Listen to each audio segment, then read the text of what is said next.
Hello everyone, this is Travis Pfeiffer bringing you a Final Fantasy XV Opus XI deck build today. Final Fantasy XV is a deck that I ran in Mono Earth for the last couple Opuses, but with the release of Opus XI, we got several new cards that really just spruced up the category.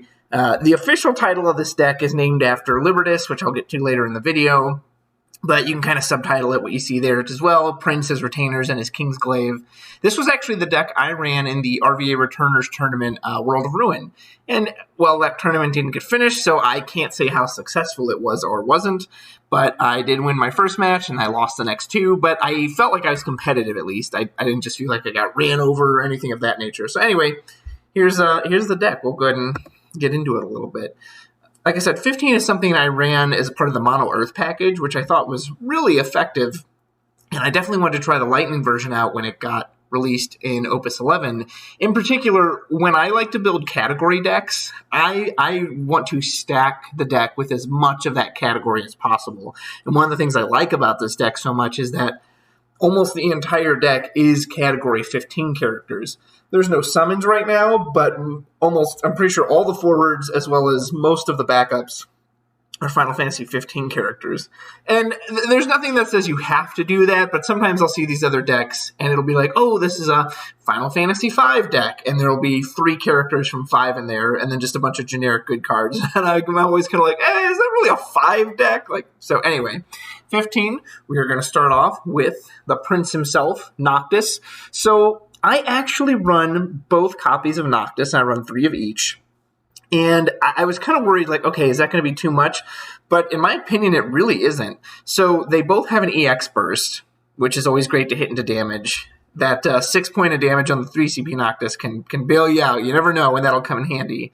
And the 2 CP Noctis is just so good now because so many of these cards in here are 15 cards that, I'll be honest, I think I've played this deck maybe 10 or 15 times now, and straight up, I have never missed on the 2 CP Noctis. I always at least get to pull one of them back. It's just so reliable with this package, and because of the way it's worded, where it says 15 card, it'll just become more reliable in the future.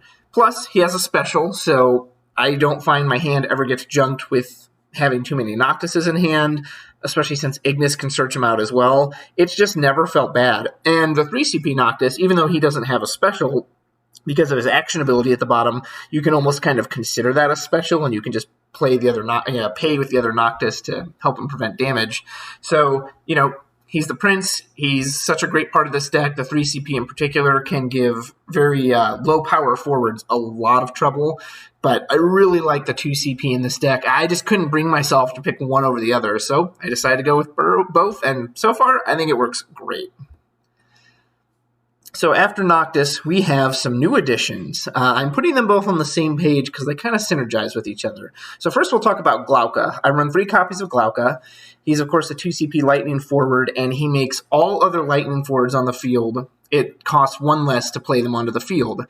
Now, this deck isn't overly saturated with Lightning forwards, so I don't get that effect to resolve a whole lot, but when it does, it's very satisfying. What's also nice is actually his second effect, where when a forward enters, you get to choose the forward and buff it by 1,000. This deck has access to some haste, and if you've already got some of your other beaters out there, that extra 1,000 can be enough to just push them up that much extra. Your forwards can get very strong in this deck, and that extra 1,000 can be really helpful. And again, he's a 15 card, so you can hit him off the Noctis. And really the main reason he's here is he is the only target that Irenea here can pull back with her damage 3 ability. Irenea is a great legend. Rarely is she going to be out there by herself, so because of that, she's almost always at least 8,000 power with First Strike, which is fantastic. And if you get Ignis out there as well, she's going to have another 1,000 in Brave.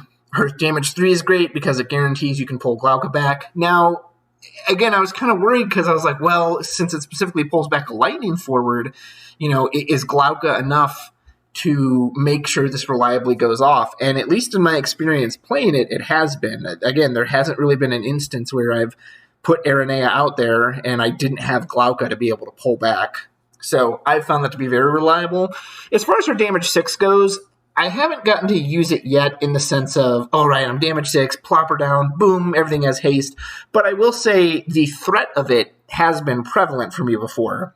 I had a match a week or two ago in Octagon that someone knew I had just pulled Aranea, like I think I just hit Libertas or something off an EX burst on my 5th point of damage, so I pulled the Aranea into my hand, and they could have attacked me again and put me to 6, but because they knew I had that card, they chose not to, and I believe I ended up winning that match because they didn't attack me when they had that chance, but they also didn't want me to crack back with the haste. So even if you don't ever get to use the haste itself, the threat of it is very strong. So after these two is our main boy, Gladiolus. So this one is interesting. In Mono Earth, his first effect I could ignore all the time because he can technically only be paid with Earth CP, and obviously in Mono Earth that's never going to be an issue. However, in this deck, there's a few times I've actually had him in hand and not been able to play him. And that includes when Noctis is on the field, which is ideally when you always want to put Gladiolus down is when a Noctis is out because then he's only 2 CP. But even then, like I've had some hands early where I haven't really had backups established yet, and I only had a Lightning card in hand, so I actually couldn't play Gladiolus. So that feels a little bad compared to the Earth form. But that aside, getting to plop him down for 2 feels great. You know, he's a 9k body. That's always strong. And don't underestimate Cyclone. I've used that to take out several boards against whether it was like someone has Chocobos or there's someone else I was playing had Lightning, and a lot of the Lightning boards are pretty small. So don't underestimate what the Cyclone can do. The specials in general in this deck I think are really easy to overlook, but I've actually been able to get a lot of use out of all of them. So Gladiolus is great. Next, we have Ravus, Lunafreya's brother.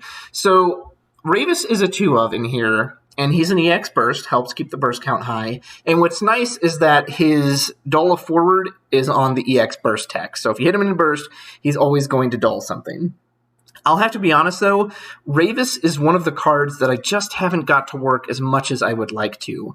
I don't think I've honestly ever resolved the second effect, which requires your opponent to have more forwards than you do. At least in the matches I've played in Opus XI so far, I find that either my forwards are sticky and they just are always out there and they just don't go away, in which case I keep building up forwards so his second effect is never going to go off, or my opponent has such good removal or such good answers that I'm just always behind. And the problem with Ravus is that since he himself does not have access to haste, just dulling the forwards, like even if you put him down by himself and you get to dull 2, okay, but if you have nothing to follow that up with, like what's the point? That's just kind of pointless. So I've just found that he kind of has a lot of conditions in like, because what you really want is you want to have like 2 other forwards on the field. You put down Ravus, and maybe they've got 4. You dull 2 of them, you know, and then you can go in. So while I've never gotten to resolve that, he is a burst, and the dulling on burst always feels good. And again, he's just another target for the 2 CP Noctis to guarantee you're going to get to draw a card when you flip that over. However, again, for those of you out there who aren't as like dedicated to the 15 theme, I could see possibly replacing Ravus for something else because he just has never quite worked the way I'd like him to. So that leads us to 2 of our new additions, which is Nyx and Libertas. And Libertas is actually the deck title on FF Decks. I based it off of like the Liberty Mutual Insurance commercial where it's, you know, but instead I'll do it as Libertas, Libertas, Libertas, Libertas. So he is great. And Nyx is actually really good too. I wasn't quite sure what to think about Nyx when he first came out. So we'll start with Nyx. When Nyx enters the field, put 1 job Kingsglaive you control into the break zone. And when you do so, choose a forward and break it. Make sure you are aware that when you're playing this deck, that effect is mandatory. You cannot ignore it. So if Nyx is the only Kingsglaive on the field, you will have to instantly break Nyx. Which, you know, 4 CP, break a forward they have, maybe that could have some use, but just be aware of that. Ideally, you're going to want to be breaking one of your 2 Kingsglaive backups, but we'll get to them when we get there. So when you put that job Kingsglaive other than Nyx you control is put from the field of the break zone, you can select one of the following 2 actions. Nyx can gain haste on the end of the turn, or you can choose a forward and dull it. I have always picked the haste. I just haven't been in a situation where I really needed the dull. So I always go with the haste. The big combo with him is when we get to Crow, you'll see when Crow is put into the break zone, she lets you pull a forward back. And this combo just feels so good. You bring Nyx in, you break Crow, which lets you break one. Like, there's just so many effects that go off because you break one of their forwards. Crow going to the break zone lets you get one of your, I believe, forwards back, and then Nyx also can either gain haste or dull. So you just kind of get these three great effects all at once. It feels very potent and very powerful, and when that combo goes off, it feels great. It feels absolutely worth it. Because I'm always kind of nervous about having to break a backup, but he makes it worth it. Now, Libertas, again, is another EX burst, which is great. And he just has the simple, great text of that when he hits the field. You choose a Category 15 character in your break zone and add it to your hand. And I love that because it doesn't specify forward or backup. So sometimes I'll pull a backup out. Sometimes I'll pull a forward. Sometimes I'll pull special fodder. Maybe if I want, a second Gladiolus so I can do a Cyclone. It's great. However, if you notice his next text, it also says if it's card named Nyx, you can select up to 2 backups and activate them. And I have done before on a turn, I'll have 3 backups out, and it feels good. You tap 3, pitch 1, you pitch the Nyx. So tap 3 backups, pitch Nyx, put down Libertas, pull back the very Nyx you just pitched, and then you reactivate 2 backups, and then you can tap those 2, pitch a card, and then put the Nyx down. And it has this really great synergy. And backup activation is just something you don't really see much outside of Lightning. So that feels great. Now, yeah, there's a few times Libertas will hit early or whenever a Nyx isn't in the break zone, so you can't always do that. But even so, just getting a character back feels absolutely great. Love both these cards. That's it. I've come up with a new recipe. Ignis is probably my favorite. Maybe not my absolute favorite. He's one of my top favorite Final Fantasy 15 cards. I think Ignis is great. He's an EX burst. Again, another burst. He'll let you pull out either copy of Noctis, which I found to, again, give me some versatility that, okay, I want the 2 CP so that I can get another card, or I need the big body one. I need this 3 CP so that way I can fight more. And his second effect, his second line of text is so strong in this deck. The category 15 forwards you control, other than Ignis, gain 1,000 power and Brave. That is so strong in this deck. Because, again, every forward you have is a 15. So everyone, a Glauca is going to be 6k Brave. Libertas goes to 8k Brave. Nyx is 9k Brave. Gladiolus is 10k. Aranea is however strong she's going to be. And having her as a Brave first strike blocker is incredible. Like, when I bring down Ignis, trust me, if your opponents have Diabolos or some way to deal with him, they're going to do something because he makes the board so strong. And his special move, Overwhelm, is also fantastic. You choose a forward, you deal at 4,000 damage for each category 15 forward you control. I mean, I had pretty good success with that in the Mono Earth version, but in this version, I've easily gotten it up to 20,000, 24,000 before, because I've just got so many forwards out there. It's a great special. And again, it's a great, his is relatively cheap too, and he doesn't have to dull for it. So if someone tried to blow up Ignis as soon as he came in, if you had it in hand, you could instantly do it to make sure his effect go off. And even if you only have 2 people, that's 8k damage. That's really good. I think Overwhelm is a very overlooked special. I love Ignis. When you get him out there, he just makes the deck feel so strong. Now, I said he was probably one of my favorite. This is my favorite Final Fantasy 15 card, and it's Arden. So I have chosen to run 1 copy of the Opus 8 Arden as well as 1 copy of the new Opus 11 Arden. I vastly prefer the Opus 8 Arden. I think he's superior in almost every way. And if you wanted to just run 2 copies of him, so that way, in case you happen to hit him into early damage, you don't lose him, you could do that. So we'll get to the 5 cost in a second. But for the Opus 8 Arden, he's brave, he can't be broken. He puts a very interesting kind of pressure on your opponent that what can they do? And don't get me wrong, this card is hardly unbeatable, and I've had some matches where it's just it just doesn't feel like he does enough. And you have to be careful. You really need to know who your opponent, what they have when you're facing them. If they have Famfritz or Veritas or something to bounce back to his hand, or even a dull freeze, he's not going to do anything. But if they're missing some answers, or if they would have to really do a lot to get answers to Arden, putting him down early, it just puts this threat on the board. And especially he's great against fire when most of their power comes in the form of ping damage. He doesn't care about that in the slightest. So Arden is Arden. If you've been around the game since Opus 8, you know what a threat he can be. Use him wisely, and with Ignis out, of course, he becomes a 10k monster. He's great. So the Opus 11 Arden. So there's a very specific situation I've used in Opus 11, and that is when I'm facing the Final Fantasy VII deck, and someone puts Light Cloud out turn 1, and then they'll immediately search the Tifa and slam the Tifa down. So they have 2 9k people out there turn 1. And a lot of issues I would always have dealing with that is even if I put a forward out to protect myself, they'll just use the Cloud break ability and get rid of them. Well, the 5-cost Arden is great against that. I mean, the 7-cost is too. But the 5-cost, because go ahead, let them break with Cloud. When Arden entered, you've already declared that like Tifa or whoever can attack. And then even if they break him with Cloud, he's going to come back right at the end of the turn.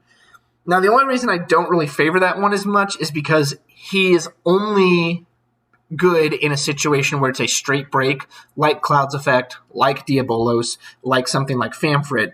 But if they kill him via damage means, if they blow him up with an Ifrit summon or a Ramu summon or whatever it is, then he's not going to come back. So I very much favor the 7-cost Arden, but there are a few situations the 5-cost can really come in handy. And in particular, his entry effect, if nothing else, is very strong because most people aren't really expecting to suddenly have I can't attack or block. And keep in mind, it's not just for your turn, it's until the end of the next turn. So you have both said they cannot block this turn and they cannot attack on the next turn. So use him as when you think the situation arrives, but that's kind of why I've kept him in there as a one-of, because there are some times it just feels a little better to pay the 2 less CP and to go that, surprise, you can't block or attack with that person, and it really messes with their battle math.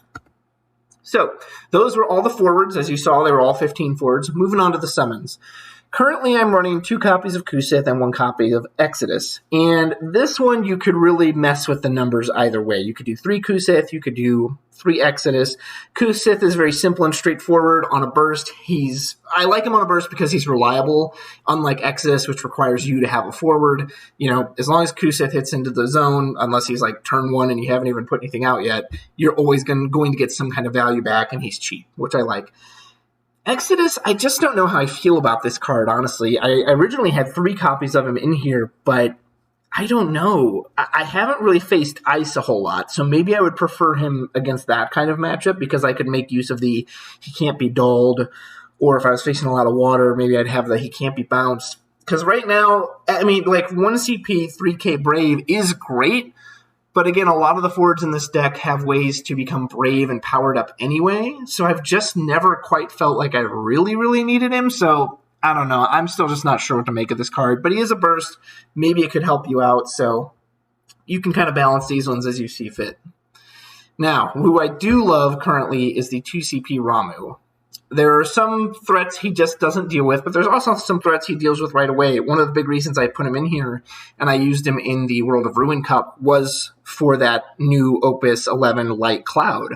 So when that Cloud came down, I would not let them go into the Tifa combo. I remember my first match at World Arena, I was like, I don't think so. I had the Ramu in hand. I just blew it up right there, then and there. I was like, no, I'm not going to let you put the Tifa down and then just get the value. So I really like this one.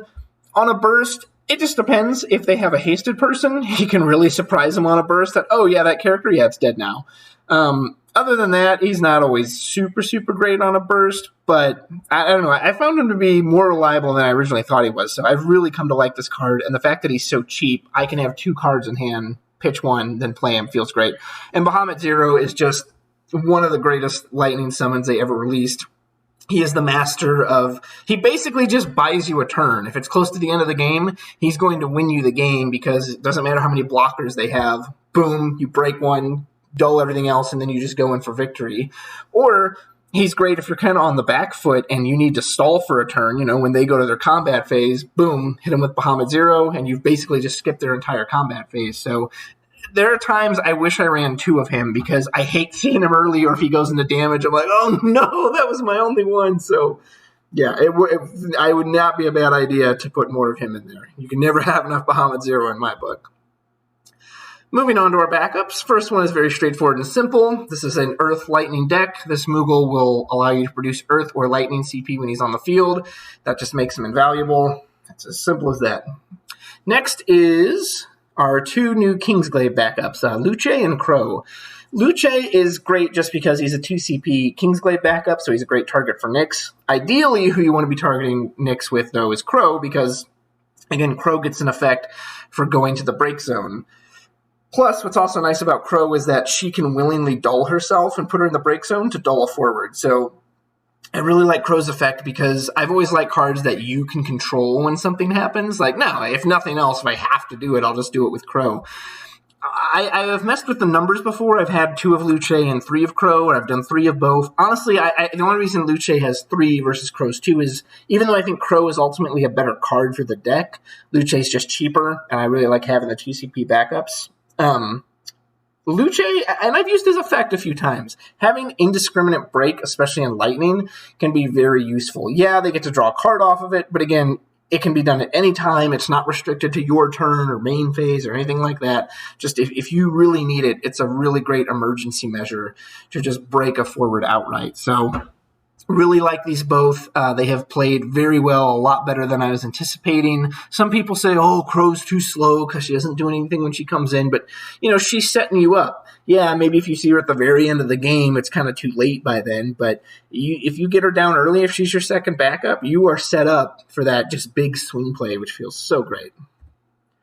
All right, Miner, 2 copies of. He's just such a reliable, one of the best backups I think Earth has. He's just so reliable. You get him early, you can pitch a backup, get that backup right back. In particular, I really like him late game for the surprise special. I'll use it as a combat trick. I'll be like, all right, Miner tap, pull back a copy of Ignis, hit him with the Overwhelm, or Gladiolus, hit him with the Cyclone, or, whatever else I want to do with him. So Miner is always great, always reliable, and he definitely gives this deck a lot of recursion. Feeds in with Kusith. He's excellent. So Shanto and Prompto. I have 1 of Shanto, 2 of Prompto. I ran 3 of Prompto originally, but he just doesn't have a great burst. I think he's very good as a card because when you play him down, yeah, he's a little expensive, but you have an indiscriminate break on an opponent's forward. So that feels good if nothing else. The first effect, the fact where you can remove something for game, that's just kind of a bonus. And I have found it great effect, again, playing against the Final Fantasy VII deck. People will go with a wide board. It's like, okay, boom, I can take out 2 of them by putting down a single backup. That feels great. The burst rarely resolves because it's hard to get into that situation where they've hit you for damage and they also have 4 people. So that's kind of why I lowered him to 2, because the burst just wasn't there as reliable. And Shanto is Shanto. She's to stop your opponent when they get a big board. I rarely ever do this if I also have a decent-sized board myself, but, Shanto's there for what she's always been there for, is that when they go super aggro and they just crap out a bunch of forwards, you can be like, all right, well, let's just reset this. Now, our final backup, which is arguably our most important one, is Cindy, a brand new hero from Opus XI. Cindy is fantastic. I won't lie, she feels expensive to play, even though technically she's a soft 2 CP, right? Because, yeah, you play her for 6, but you're getting 2 cards back, basically getting you back 4 CP. At the same time, it also feels a lot to invest in her when you put her down, but she's so worth it. If you get her turn 1, it feels great. You put down the Cindy, and you can pull out, again, any of the forwards in this deck. That's another reason I like having the 15 forwards so well represented here. You can pull out the Baby Noctis and a Gladiolus, and then, boom, Baby Noctis for 2, 1 more card, Gladiolus for 2, and suddenly you've got these 2, 1 really big forward on the board, and you've got 2 forwards total for what feels like a relatively cheap price. You can grab the Aranea, the Glauca, the Arden if you need it. I've done that a few times, like, I really need Arden in this match, and I'll just grab him. And then her tap effects are great. Honestly, I haven't used the Brave a whole lot. I usually end up tapping for CP, but it's there if you need it. Again, a lot of these characters, some of these characters already have Brave, plus Ignis gives them all Brave, so I haven't found that a whole lot. However, her second action ability, where you can put her in the break zone, pay an Earth, and give all the 15 forwards 3,000 power, that is incredibly strong, especially if you're going to close out a game, if you're trying to go for that final push. If you can do that, I mean, again, most of these guys already have 7, 8K, maybe another 1,000 from Ignis, and then to add 3,000 on top of that, you're looking at people who all have 10K and above. Imagine combining that with Exodus, and now suddenly you've got these 13,000, 14,000 forwards with Brave just stomping in. Ideally, it would be amazing once because a buddy kind of suggested this, that, oh, well, you can get Cindy down early, and then what you do is you break her, give everyone 3,000, so you can then play another Cindy. As great as that sounds in theory, I've personally just never been able to make that work. Again, whether through what my opponent's doing or card draw or whatever. So I think maybe one time I got to play Cindy twice. I gave everyone 3,000 and then put another Cindy down. So that potential is there, but even if you can't do that, just playing her once. She feels fantastic. Great, great addition to the deck. So here's the deck list. I've included a link to the FFX link at the bottom, plus it'll also be in the article accompanying this. So things that are a little troubling about this deck is the cost. There are definitely times it feels expensive with Prompto and Cindy and Bahamut Zero and Arden and Ignis and all them. They can feel kind of expensive, and there are times, especially if I don't see the backups early, like this deck can sometimes feel a little too expensive to play. However, other than that, it is a lot of fun. I really enjoy the category theming. 15 was a really good Final Fantasy, in my opinion. It was after they kind of stumbled after like 13, and I wasn't a huge fan of 12. 15 kind of felt a bit more like a return to form to me. And I was just so happy to be able to construct a deck that, again, relied on the 15 theme so much. I mean, look at that list of forwards. Every single one of those you can hit off the 2CP Noctis. You can pull any of them out for Cindy. So the way it does feel when it gets going and synergizes together is great. There's certainly some stuff you could tweak here and there. You could mess around with the summons, throw in a Titan or an Atomos or, 3CP Ramu or 4CP Ramu, whatever you favor. But as far as the forward line is very good. There was a version of this I toyed with Regis and Core. Core just, I don't know, I just didn't really like the way he played. And Regis, you could throw Regis in here. He would be cheaper, but he felt redundant with Cindy in there because he pulls out a single forward. She pulls out two of them, plus she has these other action abilities. Plus, the other thing is, too, the forwards don't really interact with the backups in this deck. And now, obviously, there's things like Nyx and Crow and the Cindy buff, but it's not like Scions where it's like, oh, well, they get stronger for having 15 backups down. And Core was the one exception to that. Core actually required Regis to be down, so I think that's kind of why that combo just felt a little off. So, other than that, Regis, the only real advantage he would have is he's another card you can hit off 2CP Noctis, but you could throw him in there if you want. Anyway, you can see all the stats here. That is the deck. I want to thank all of you for watching very much. Let me know in the comments what you think. Give it a try for yourself. Let me know if you have success with it or if you have any great ideas for it, things you want to try. There's technically a few 15 characters outside of Earth and Lightning. I would love to get Luna Freya into this somehow because she gets cheaper, and to be able to blink some of these guys and have their entry effects go off again would be so cool. I just don't know how on earth you would get water in here. So anyway, thanks so much for watching, and I'll catch you next time. Bye.